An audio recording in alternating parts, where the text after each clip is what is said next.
France is moving ahead with plans to shut down a migrant camp in the northern town of Calais. Interior Minister Bernard Cazeneuve says the camp will be dismantled in stages while creating accommodation for refugees elsewhere in the country. The camp, known as the Jungle, is home to thousands of refugees. Cazeneuve also said the camp is overcrowded and is close to reaching 10,000 people. Pressure is mounting on the United Kingdom to accept more unaccompanied child migrants living in France's Calais camp. Campaigners say they've identified almost 400 children who are eligible to live in the UK. Sarah Morice reports from London.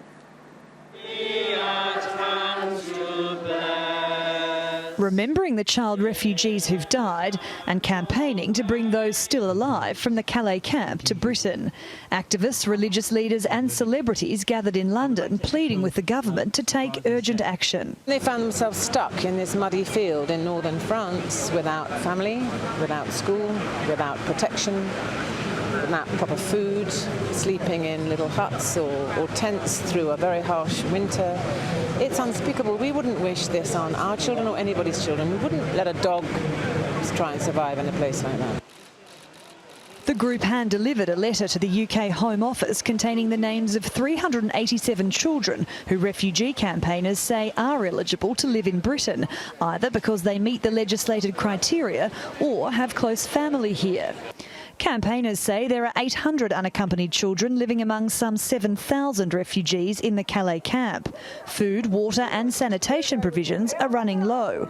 And it's feared without parents to protect them, the children are vulnerable to slavery and exploitation by people smugglers. But it's not just this group that are pushing for more action on child refugees. On Monday, MPs will also put pressure on the Home Secretary here in the UK to move legislation that would see the children removed from the camp at Calais by the end of the year.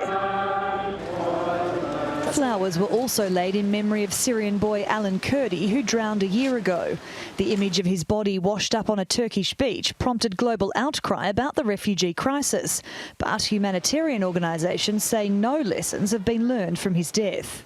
Since we saw the body of that little boy washed up on the Mediterranean shores, the number of people dying in similar circumstances has gone up by over a fifth. Just last year, 5,700 tragedies like that occurred.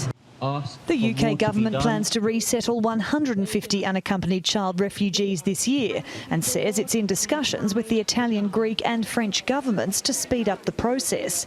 But these people gathered in London are not convinced that it's handling the issue with enough sense of urgency. Sarah Morice, TRT World, London.